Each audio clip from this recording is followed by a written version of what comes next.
You're going to love today's special guest. After a successful career in the auto industry, he leveraged that success into becoming a mortgage executive, now best-selling author, and coach to some of the most successful entrepreneurs in our country. Ladies and gentlemen, boys and girls, children 18 plus, you are tuned in to the Loan Officer Podcast with me, Dustin Owen, and a very special guest. Like me, he is an Orlando native. He is a ex-mortgage executive turned best-selling author turned executive coach. He is my new friend and a fellow keynote speaker at MortgageCon 2025. Yeah. He is the one, the only Chris Welton, author of One Jordan. Chris, welcome to the Loan Officer Podcast. Man, thanks for having me on here. I feel like I've been trying to get on here forever. Have you really? Yeah, man. Because you haven't reached out. I know. Well, when I was with Amir recently, we were talking. He goes, I said, oh, well, you got to hook me up, man. You got to set me up. So that's my fault. I should have reached out. All day. All day. You know what's interesting is that we're at a point now in the show where most people who tune in, it's usually JC and I, right? Like it almost could be called the Dio and JC show. And I've actually asked him if we could rename it, and he won't let me. But we have guests on every, I don't know, probably 7th to 9th episode. Now, It doesn't always go that way. You know, we may go 4 guests in a row, and then we don't go a guest for 14 episodes. But I'm happy to say that we're only at a point where we only have guests on if there's a true purpose. So I was, I think, equally as excited for us to be connected. So I didn't know that you were fishing Amir to get in front, because I would have been fishing Amir like, hey, can you introduce me to Chris? Once we knew that there was a connect there. So, well, this is awesome. Yeah, this is super awesome. I don't know where we want to start today. I want the people to get to know you. Yeah. And it's going to be fun for me because, you know, you and I have gotten to know each other over the past few weeks. But, you know, unlike an Amir, who he and I now go pretty far back, this is kind of the first time for you and I to really get to know each other. And it's crazy because we probably only live about 20 minutes away. Yeah. We probably grew up about 25 minutes away. There's a good chance if we started saying, do you know so-and-so, there's a dozen people that we have that we're friends with in common.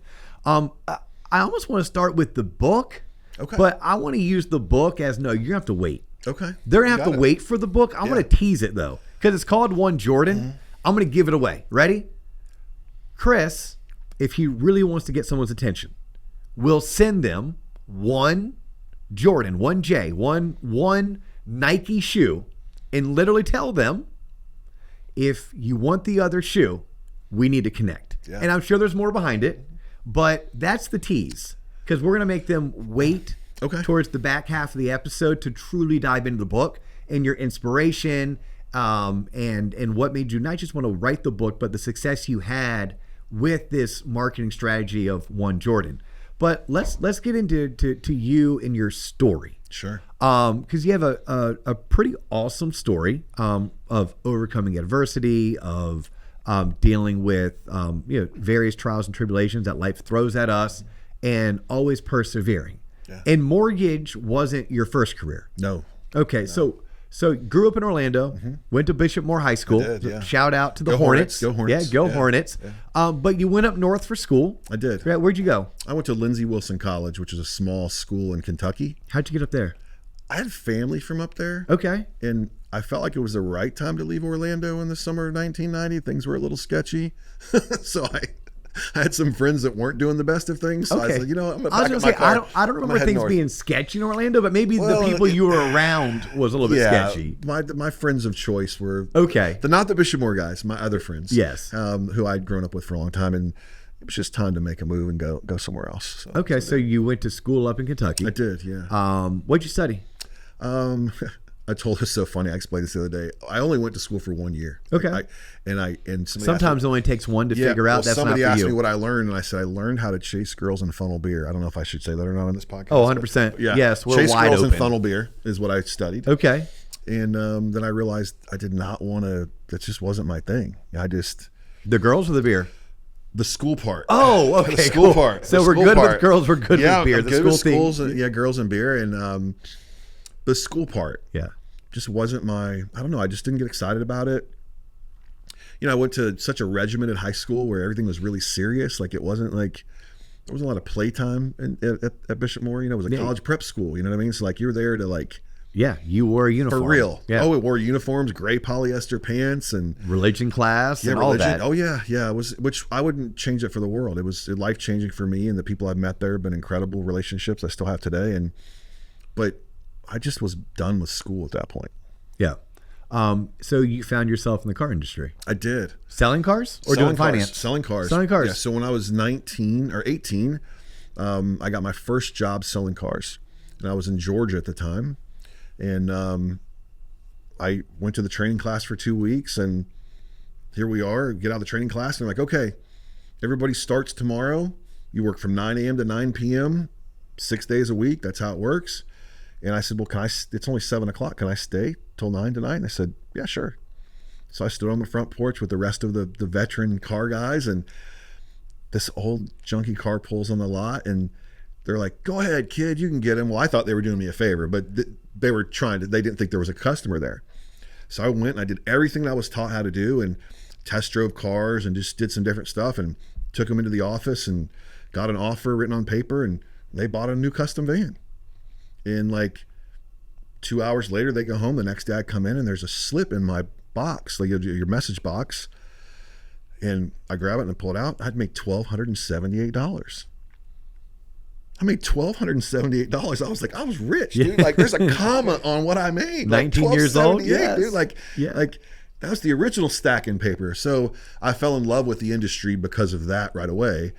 And I just really liked the meeting people and connecting. And I was a good salesperson. Like, I understood how to sell. How long were you in the industry for? Over 20 years in the car business. Wow. Yeah. So you were almost like retirable, like 20 years. Did you ever run your own dealership? No, but I was a GM. I followed up the GM. I had my own consulting business where I did special events for dealers all over the country. I traveled and did that for a while. Was that something you owned, or did you do it? I owned that myself. You owned that? Yeah, I did it myself. I opened that in 1998. And it's funny, I asked you that because I would have forgotten this. Like Amir was on the show recently, and we were talking about just how we can remember the most random, odd parts of our lives, but then there's certain things that I just forget. And I wish I could remember the name of the company. But when I sold TV advertising, that was my first job out of college, was selling TV advertising, both on the national level and the local level. Local is where you learn to sell. Yeah. National is where you learn to account manage, right? There's two, or negotiate, but there's two separate. One was like Fortune 500 business sales, and one was like used car sales, right? One with a real advertising budget and one with not one. Yes, yes. Those people had already decided they wanted to spend money on TV advertising, and I just had to be their account rep and negotiate it. Yeah. The other one, I had to walk into a car dealership and convince them to stop spending money in yellow pages and billboards and start spending it on TV. Right. Yes, so two separate, but I remember there was a guy who he specialized in coming into markets, partnering with TV stations, and he was an ex-car guy, and teaching the TV stations and their clients that this marketing strategy, everything from the color scheme to running 15-second commercials that are bookended versus 30-second commercials. Sure. Was yours something similar to that, or? Yeah, it was similar. We did a lot of print advertising. Okay. So a lot of newspapers. We did these 8.5 by 11 hard flyers that would go in the newspaper. And it was a special acquisition sale type of event. So I would come in and train the salespeople on how to manage massive flows of traffic, which they weren't used to. I trained the management team how to hold profit. And we would make more profit in a 4-day period than they would make in like 3 or 4 months. Wow. And not that it was magic or smoke and mirrors. We just knew how to create urgency and how to close deals. And they weren't doing that. And so they would just continue to pay us and pay us and pay us. And we'd come back every 90 days and restructure stuff. So that was an interesting time. And there was a lot of learning. I mean, because I had to sell the account, right? And then I would go work the sale too. Oh, so you're traveling then? Oh, a lot. The last year I did, I was gone over 300 nights from home. Oh, that's a lot. And that's when I decided, okay, that's enough. I can't do this anymore. That's almost like what like the WWE wrestlers have to do. Yeah. And you can't see this on TV, but Chris is a big dude. He's like 6'5". So you probably get this a lot. I know JC gets it a lot because I said it to you. I'm like, damn, you look really big in real life versus seeing you in video or on pictures. But I always mention WWE. I have a buddy of mine who works for WWE, And yeah, that's his life. He is on the They're gone all the road time, 300 plus days a year. And that's And you know, when you have when you don't like your wife, it's awesome, right? So it was great for me at the time. I did not like my ex-wife, so it was really fun, and I didn't have to deal with it and that part. But I could never imagine doing that now. My wife is just awesome, and I love spending time with her. So like I turn down events all the time to go speak at. Like right now, I just like, if it's not the ideal situation, then I'm not going to go. well. Like, So we're gonna make our way there. So after 20 years, successful car industry career, you found yourself. It's funny that you and I don't know each other, because you were the chief sales officer for a very successful local brokerage here in Orlando. Yeah. That like I literally am friends with Jason and BJ. We've known each other now for 20 years, and you worked for them for almost 7 years. I did. I worked for them from about 7? Yeah, about 7 years. Ever as an originator? Like, did No. you ever yourself originate? No, Oh, I did. You did. So I originated. So I got in the mortgage business originally in like early 2000s. Okay. And I originated and was doing well. I was CMP certified, and I did all my business with financial advisors, and I went down the Doug Andrew path on learning how to harvest equity, and Todd Duncan, and like Bill Hart was my coach for years. Oh wow, you did it. Oh, yeah. No, I okay, was- so no, you I was went very- car industry for a decade, slid out, got into mortgage. Yeah, And yeah. you took that, which by the way, folks, a lot of people from the car industry do really well in mortgage. Yeah. As long as we can get some of the car industry out of them. Yeah, yeah. Okay, so yeah, because you had Bill Hart, Todd Duncan. I mean, you're dropping some big names. Certified mortgage planner, like that's a cool designation. Yeah. So you did that for a while then. Yeah, I did that for a few years. Okay. Like 4 years. And then the 08 downturn happened? hit. Then 08 happened. Yeah, then 08 happened. And most of my business was stated income, good loans. Yep. Not bad loans. Correct. Good loans. I Yeah, had they some- weren't 580 credit scores. No, Yeah. I mean, almost my business coming from Northwestern Mutual, so Okay. it was high net worth people, but they needed to state their income, right? So we ran them that way, and then all of a sudden, I would get calls from title companies, and the money wasn't there. You guys, if you're listening to this, most of you already know that story, but it's like, then I had to make a decision. What am I going to do? I had holidays off. I hadn't done that in a long time, So, but then I had to get back into the car business, and I got back in and had a long run back then. So I went back in for 7 more years. Okay. And had some good success in that space. And the car business is interesting because jobs don't last very long. They're like college and professional coaches. Okay. Like when you're winning, they love you. And then you have a bad month and you don't have a job anymore. Like that's very It's that traditional. cutthroat. Oh yeah. Very Okay. traditional in that environment. So, but I was the exception to that. I had some runs where I was places for 6 or 7 years, which is a long time in that space. And then eventually the mortgage industry came back calling. So Right? Jason and BJ had been trying to get me to come back forever. Yeah. And I didn't want to come back until my youngest daughter at the time was going to be done with high school. Okay. Well, November 16th of 2015, I got fired. I got fired from which happens. Your winning streak came which to happens. an end. And I had been there for 6 years. Okay. I get fired on a Monday evening. And so I called Jason next day. I said, hey, man, I got fired. I think I might be ready to come, like in the spring. So we worked through some stuff, and I came down in December and talked things through. And my daughter she was in her junior year. Okay. So I was going to miss her senior year. So you weren't living in Orlando then? Because you're from Orlando. You now live in Orlando.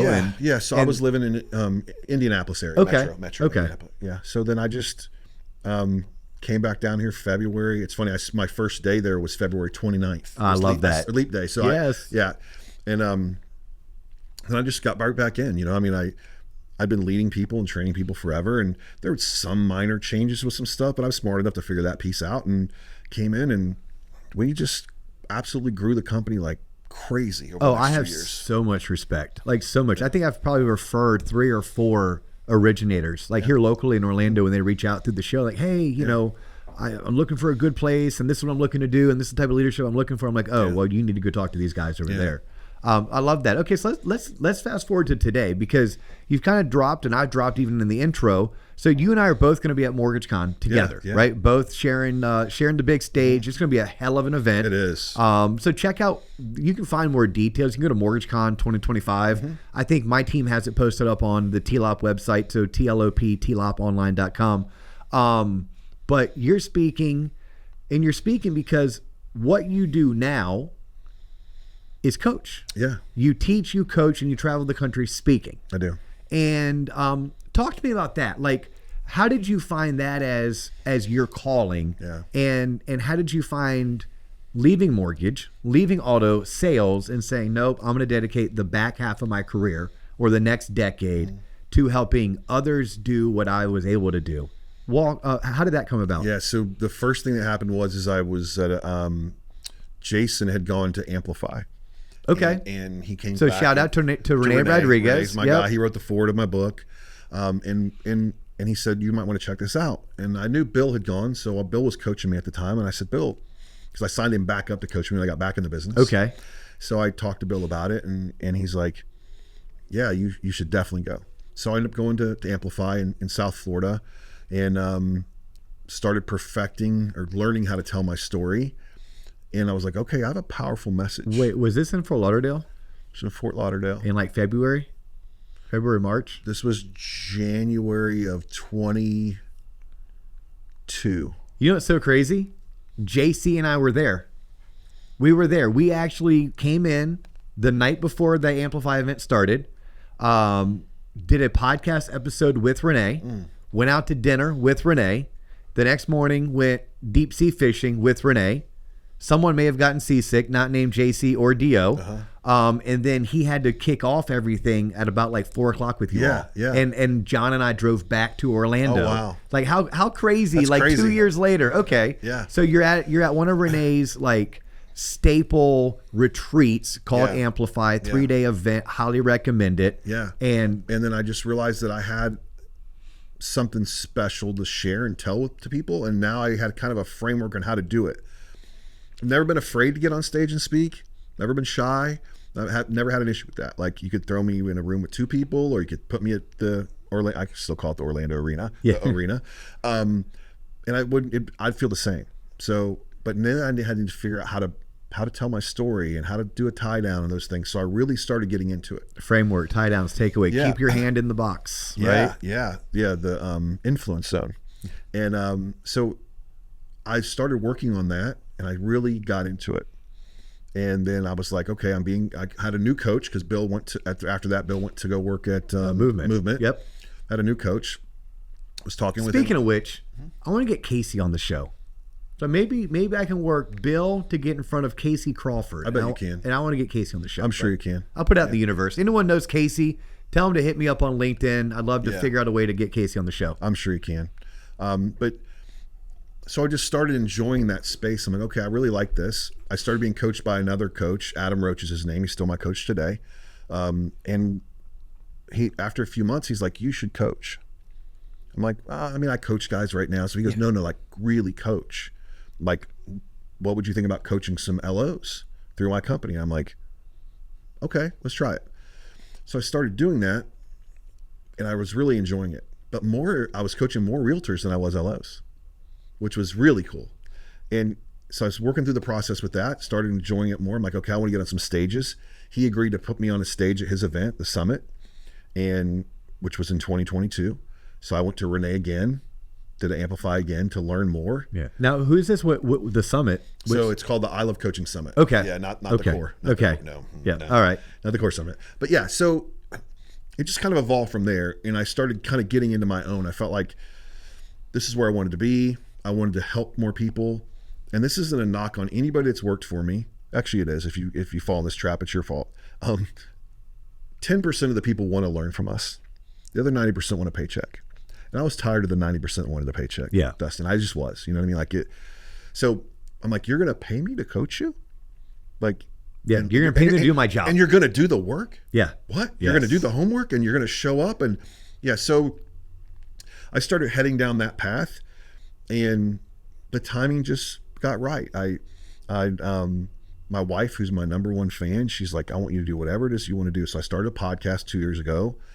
What's the name of it? One Hand at a Time show. Oh, Yeah, one for hand at a obvious time. So reasons, if you don't know this, because this is your first time getting to know Chris, or you're not watching us on YouTube, which, by the way, if you're not watching us on YouTube, do me a favor, because I'm a bit of a simpleton. The only way I know that our audience is growing is every time I can see our subscriptions on YouTube go up. Yeah. Right. I'm sure John can show me how to log into Apple and Spotify and look at the data.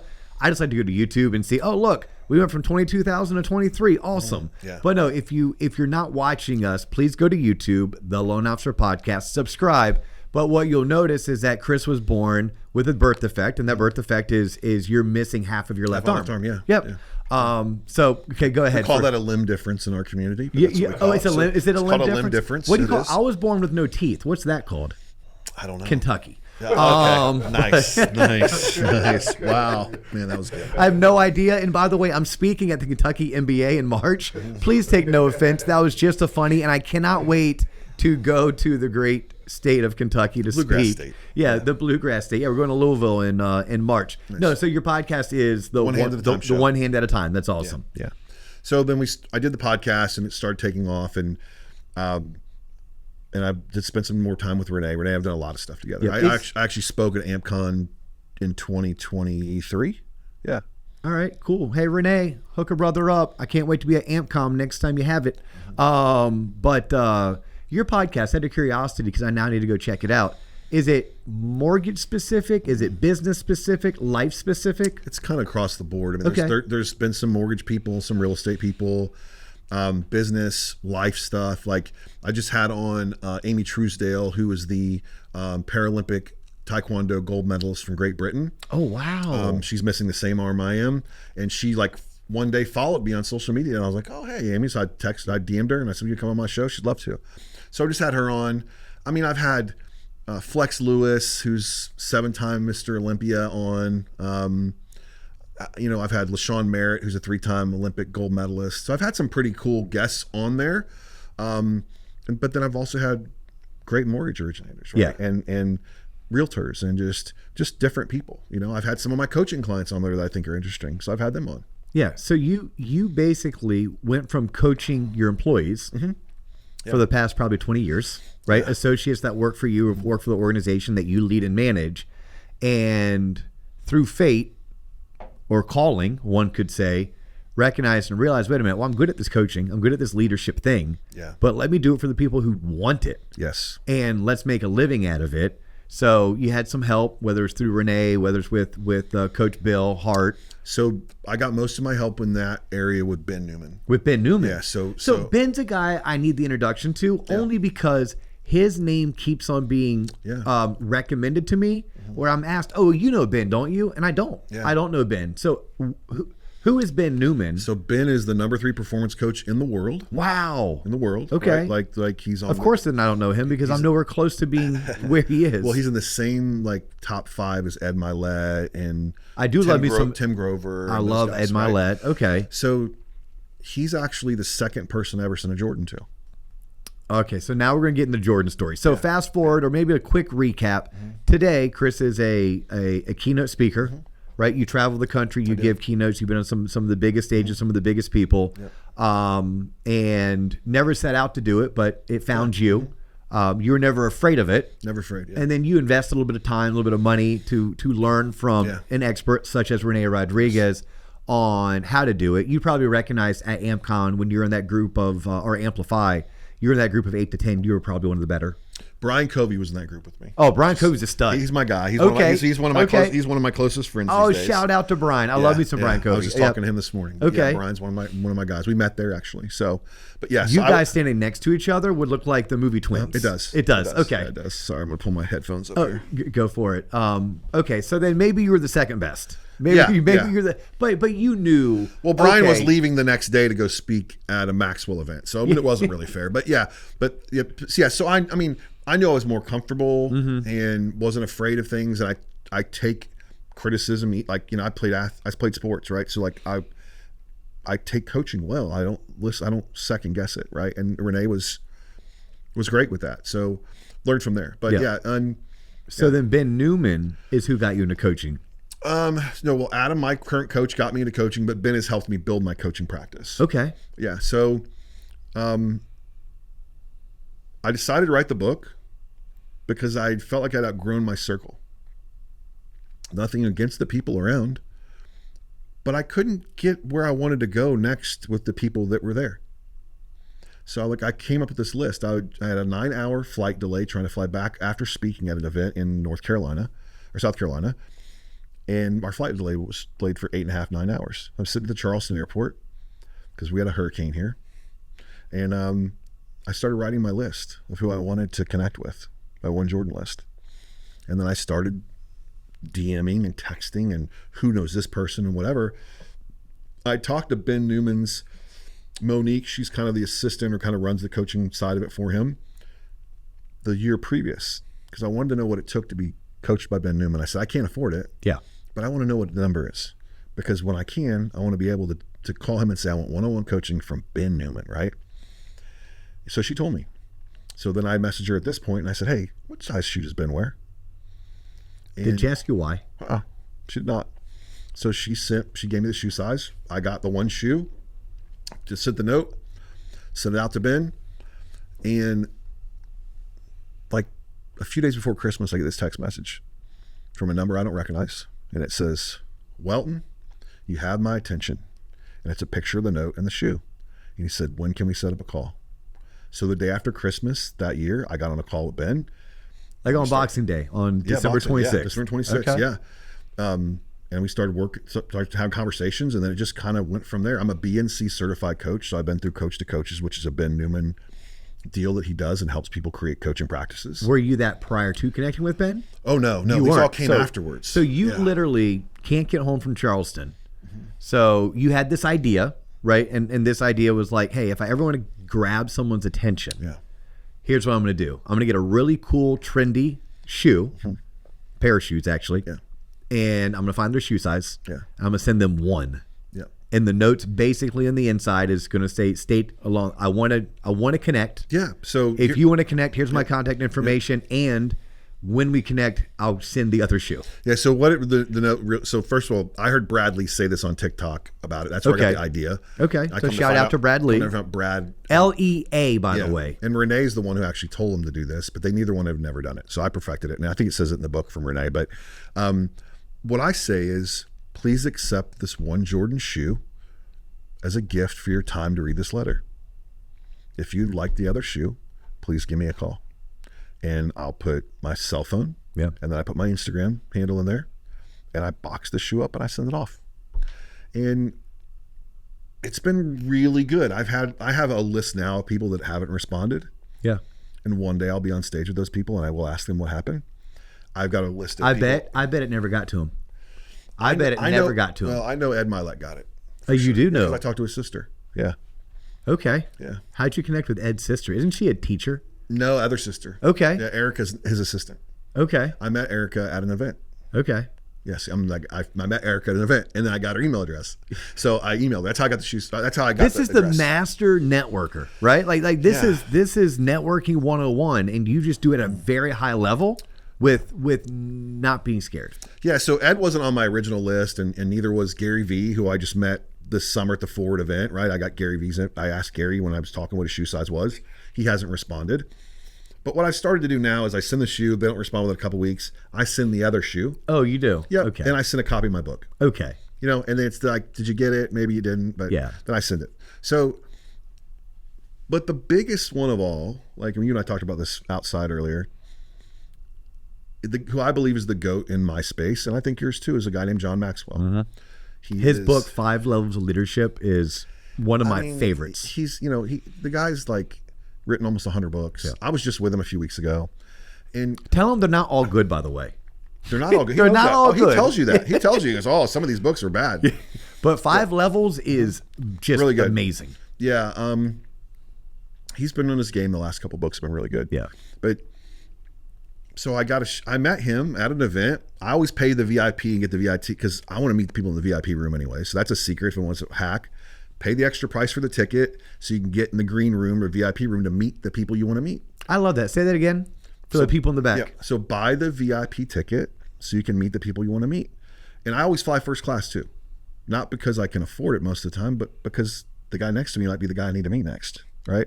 So fly first class and pay the expensive ticket, not necessarily because you want to meet the guy on stage, but you may want to meet somebody else you know that's going to be in there. Yeah, well, this is like next level. Like, if you're going to do it then, right? It's almost like it's a Jameis Winstonism right there. But like, if you're going to do it, if you're going to go big. Yeah. Right? You're already spending the money on a flight.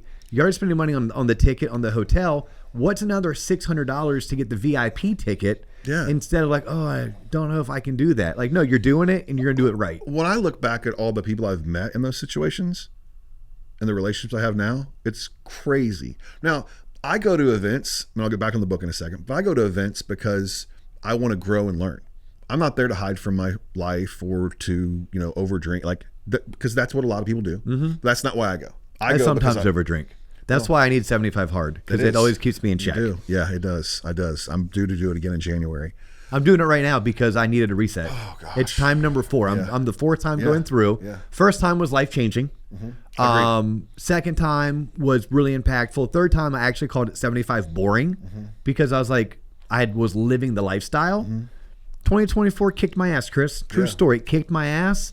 And I need to read more. I need to drink less. I need to eat better. Luckily, because I train for Ironman competitions, I don't have to worry about the exercise aspect. I already do that well. But the other stuff, and I'm better when I'm reading. I'm better when I'm not drinking. Of course. But yes, go ahead. So John Maxwell, I get his shoe size and I send him a shoe.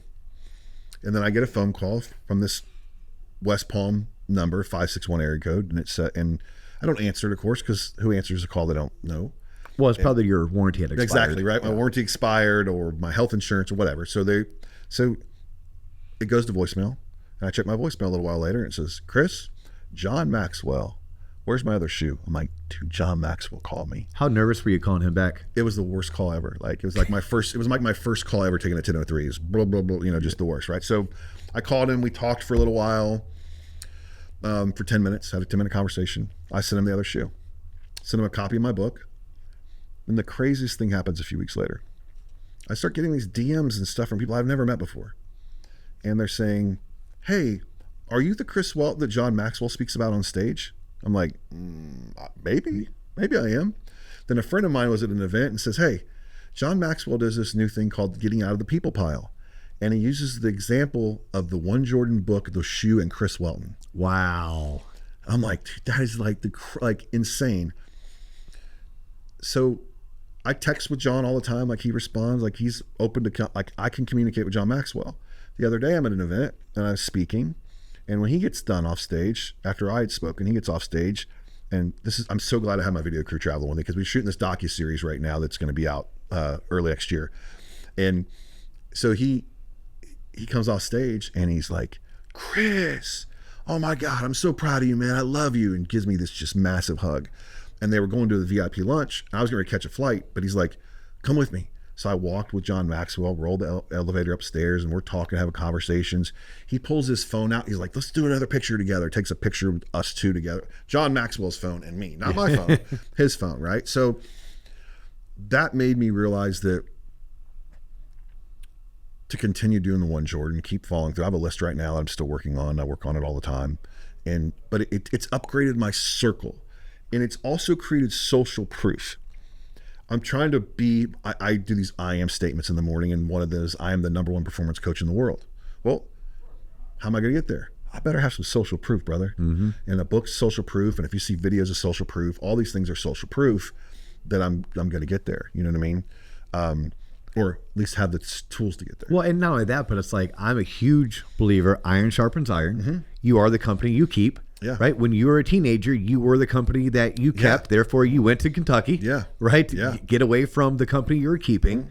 And at some point, if you want to elevate your game, you have to be around people who are smarter, more successful, more experienced, or maybe just think differently, so that you can continue to evolve and grow. So you're living what is written in all the books that guys like you and I read. Yeah. Speaking of books, when our listeners buy One Jordan, in 30 seconds or less, what are they going to learn? What's the impact of this book that you've poured your heart and soul into?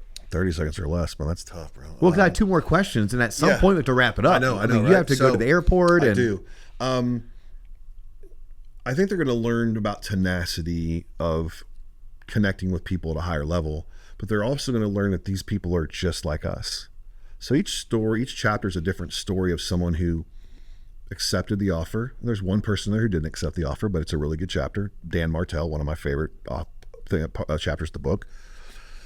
They're going to tell a story about me and why shoes are so important in my life and how they affected me at a young age and why I thought it was a great idea to use the Jordan shoe brand to exemplify that connection.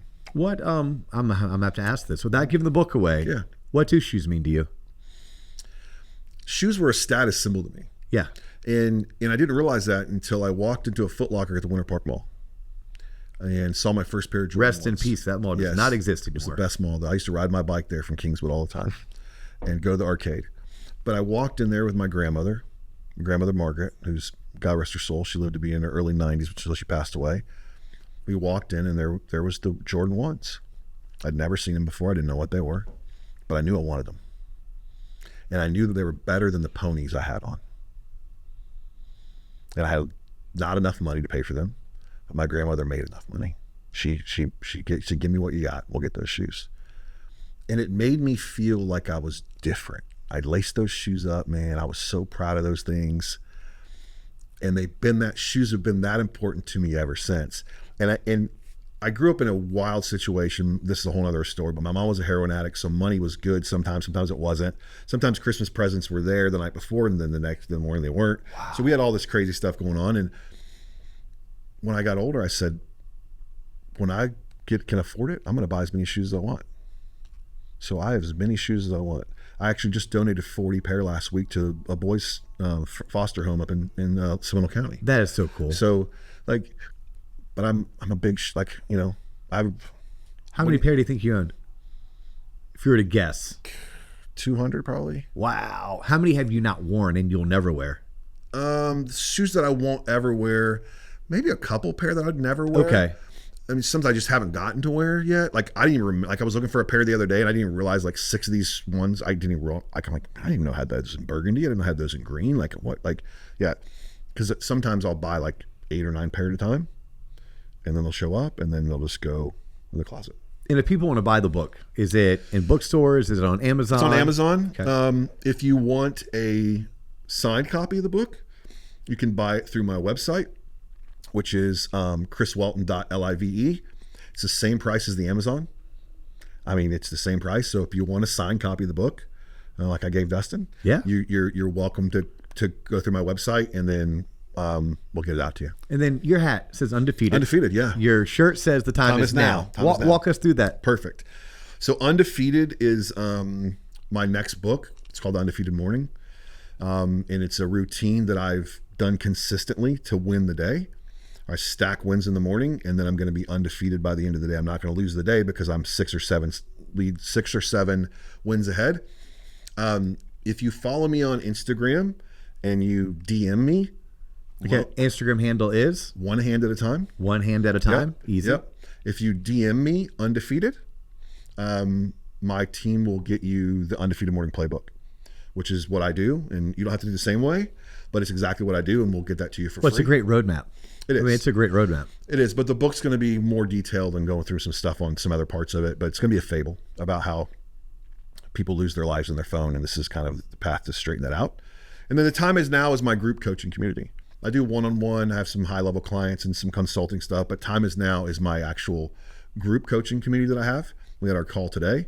If you're interested in that, you can DM me as well. Just say, hey, I'm interested in learning more, and I'll hop on a call with you myself. What does that look like? Is those weekly calls, monthly calls? So there's 2 calls a month. They're 45 minutes each, and then we have a whole community built out inside of school. So all the calls are recorded. They're in there. There's additional training and everything in there. And there's a lot of people from different industries. So we're seeing a lot of networking happening going on, things back and forth communication. A lot of the people in there are excellent officers of mine. It's funny how many officers I coach that worked for me at one point. Yeah. They're either in the group space or they're in my one-on-one program. Have you mentioned school. Have you sent Alex Hormozi a shoe yet? I have not. Okay. I have not. Do you plan to? He's not on my list right now. My list right now has got Dana White, Pat McAfee, I just updated it this morning. It's got, why can't I think of those people? Dana White and Pat McAfee are on the top of the list. Yeah. They're at the top of the list. But here's the thing, I haven't sent a woman a shoe yet. Okay. Because I keep telling my wife I think it's weird if a guy asks a woman her shoe size. Like I might be like kind of a weird You're thing. creepy. Yeah, right. I don't want to be Such a creepy. I don't want to creeper, be creepy, Chris, yeah. right? So like Creepy Chris. yeah, so I haven't done that yet, but I need to do that. I need to come up with a list for that. But I've got people working on Dana White. I had Chris Camozzi on my podcast, who was an Ultimate Fighter, and he's the bare knuckle champion right now. And I know Flex knows Dana, so I'm working on that. And Pat McAfee, I've been DMing or messaging with his assistant, and I think he got mad at me. Quick story before we end. Pat McAfee, I lived in Indianapolis, right? And Pat was our kicker. Yeah. We had these Broad Ripple canals. Broad Ripple's like they're Butler University, college area, all the bars, right? And there's these canals. Well, Pat got really drunk one night, went swimming in the canal and got arrested. So I signed, the last time I emailed him, I said, Chris Welton, captain of the Broad Ripple Canal swim team. Oh. And then I never heard back after that. So I would think that Pat would love that and laugh about it. I think he would too. But I'm still working on those. Yeah. And is your goal to have them on your podcast? Is your goal just to interview them and get to know them? Like, do you have a goal going in each time? yeah, I mean, it's first to try to figure out who they are. Okay. Right, because sometimes I don't like. I've got some people that I've sent shoes to that have sent them back, and I've learned a lot of like. I'm glad I didn't do an interview with them, but I think I know that. Like, I think we would get along in a separate. If we'd met somewhere else, we'd be buddies or whatever. So I want to find out. Like, I want to connect with Pat. I mean, and I'm the one Jordan. Like, how cool would that be if I'm on the Pat McAfee show and the one Jordan guy, right? Or how cool would that be if I was able to leverage my relationship with Dana White and sit ringside with him and Donald? Like. I think if you're on the Pat McAfee show, they would probably give you. I don't think you'd get something as cool as like one Jordan. It'd be, I think, a little bit more frat house. Like, it'd be like One Arm Chris. Yeah, like it's fine. Yeah, Yeah, which you're like, dude, I've been that my whole life. Whatever, man. Yeah, whatever. I mean, I would, but again, it's changing the circle, man. Yeah. Trying to, like, what can I learn from Pat? Why did he do what he did? He walked away from the game as the best punter, in my opinion, on top of the game, right? Like, what could I learn from Pat McAfee? To go right for Barstool Sports. Yeah, like, what a cool story. That is like, that is a very cool story. And then now one of the best podcasters. He's involved in WWE. He's now on ESPN. Yeah, I mean, it didn't happen overnight. No. Because you're talking, it's been almost 15, 20 years since he walked away from the Indianapolis Colts. Yeah. Right? And now he's a household name, but you had to have been a football fan. Yeah, I was a Colts season ticket holder. Yeah, so yes. So connecting with them to try to figure out how they got where they are. And the same with Dana White. Like, I hear stories and he talks about stuff, but how can I connect with Dana White? Like, I don't know. I just think that I'm interested in knowing some of those people. I may not like, I mean, there's some, again, like I said, there's some people I've talked to that I sent the other shoe to, and we did a whole interview, and I was like, never going to put that online. Like, yeah, because they weren't who they appear to be up front. I think those guys are, right? I think that they appear to be. Well, I love what you're doing. I love this story. Like, I look forward to reading the book, following your journey, because obviously I can see it. I hope you see it. You're just getting started. Yeah. Right? You're honing your craft on the main stage. You're doing coaching at 3 different levels. I can only imagine where that's going to be 3, 5, 7 years from now. Yeah.